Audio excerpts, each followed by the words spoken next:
Ladies and gentlemen, welcome to the first official episode of Ice Cream Sunday. Today we're going to be talking about a lot of things, including my opinions on why America kind of sucks a little bit. Alright, there's an elephant in the room, and we need to address it, immediately. The elephant is gun control, and the fact that people need to let go of their stupid little guns so that we can, save some lives here. Children's lives, adults' lives, people with futures and goals and happiness that are getting cut down by these guns. And it's ridiculous how easy it is to get them. It is frustrating. It is extremely easy for someone to get a gun nowadays, and we just don't need that anymore. Reducing access to firearms. Stricter gun control laws can make it harder for people, especially those with bad intentions, to get guns. Some may argue criminals will still find ways to get guns illegally. Responsible gun owners shouldn't be punished for the actions of a few. While some criminals might still get guns illegally, stricter laws can make it much harder for them. Responsible gun owners can still get guns legally, but with more safeguards. Is a little extra paperwork or waiting for a few days really gonna matter that much when it can possibly save lives? Preventing impulsive violence. Many shooters show signs of mental illness before they commit such deadly acts. Gun control can stop impulsive violence by limiting guns for those who might be a danger. Someone could probably counter that by saying mental health isn't the only cause of gun violence. Limiting gun access for those with mental illness unfairly targets them. While mental health is just one factor, however, limiting gun access for people with mental illness can prevent some violence. It's about balancing public safety and rights. Which one do you value more? Limiting mass shootings impact. Stricter gun laws can limit the damage of mass shootings by making it harder to get high-capacity firearms and accessories. Counter-argument. Banning certain guns or accessories won't stop determined people. It also might violate their rights. Well, to that I say, reasonable limits on certain guns and accessories can make mass shootings less deadly. It's about making it harder for people to cause harm, not necessarily completely stopping it.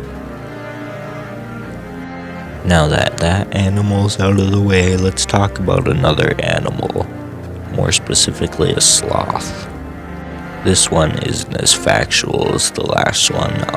I just thought I would sneak that segment into my Ice Cream Sunday segment since I forgot to do a video on Sad Shooting Saturday, so here we go. We're now going to be talking about the sloth that everybody calls Taylor Swift.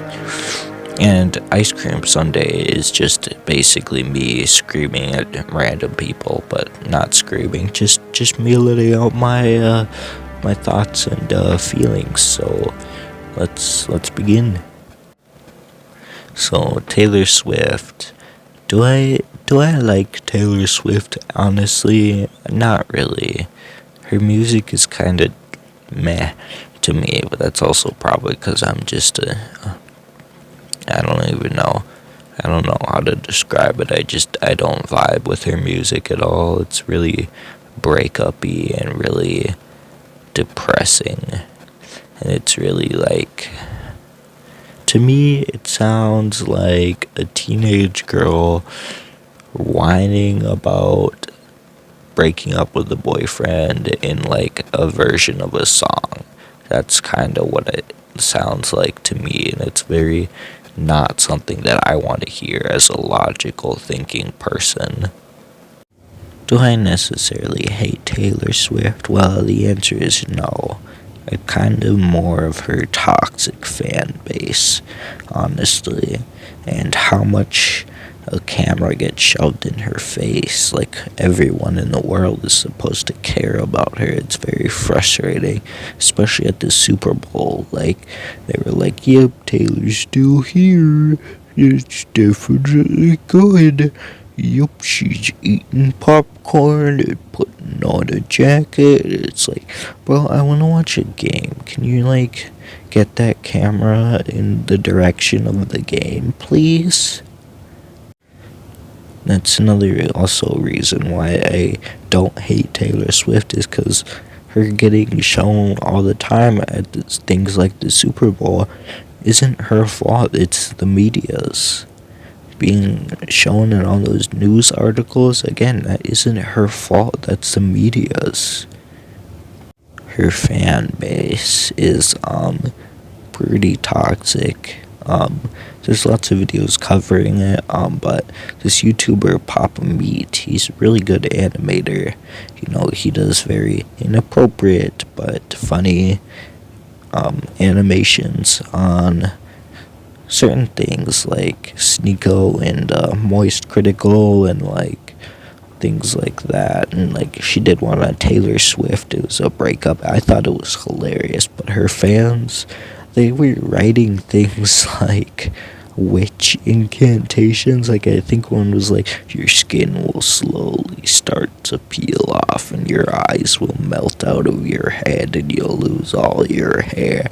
And it's like, jeez, he made a funny video.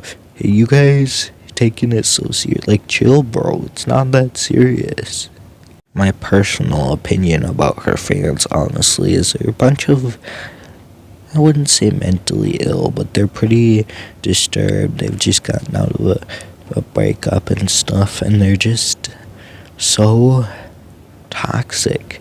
And the songs, that's kind of the audience that the songs attract, which is very meh to me. It's almost like, yeah, she wants all of her fans to be these, like, really toxic people, and it's not, it just doesn't sit well with me. And again, is that really her fault in the long run? No, but her fans are really meh to me, and like, they're so cringe all the time. Taylor Swift fans, I just don't like them all. I think they all have mental issues and they could use therapy instead of listening to Taylor Swift in the basement crying, eating jars full of ice cream and getting fat and wondering why no guy will date them anymore. Another one of my rants is going to be a question. Makeup. I see a lot of girls nowadays in my grade wearing makeup and stuff. Is it just because you're scared that we will see you as ugly? Because I honestly, they're not attractive with or without makeup. So is it you're trying to hide your ugliness with makeup, or are you just, I guess I don't really fully grasp the idea of makeup. Is it just you're ugly and don't like to be, so you wear makeup? That's my question here. But I honestly don't know. Genuinely. I think all the girls in my school are pretty pass, though, with or without makeup. And I think that's how most people are when they put on makeup. Like, I imagine that girls probably spend over $100 every year on makeup. Probably, well, more. Not all girls, but just the tryhards. It's very a waste of money, in my opinion. Just don't wear makeup. Just look how you want to look. Maybe guys will like you more. Last thing before I leave you today, AJR, my favorite band, I'm going to see them at a concert soon, and I think a song from their newest album, The Baby Man, something we can all relate to. It's called Inertia, and I'll let you decide for yourself. It's pretty easy to see the message of the song, but the tune is catchy, it's really nice, and it feels so real. And I don't understand how they do that. Like, AJR, if you listen to their older songs, like their older songs, yeah, they suck. They suck absolute specialness. But, however, I think their newer songs, they really hit close to home, and they're the ones that kind of make you sad and cry and stuff. But do I think that's healthy? No. Do I think it's interesting? Yes. Are those songs as bad as Taylor Swift songs? No, not nearly. Unless you listen to their older garbage, it just sounds like a broken record player. It's horrible. It's grossly abusing my ears when I listen to those older albums, so don't listen to their older albums. But yeah, that's all I have for you today. Thank you for joining me on Ice Cream Sunday. This takes a while to edit, so I'm gonna release it on Monday, but this was recorded on Sunday. Thank you very much, Lisa. Bye. Subscribe right now.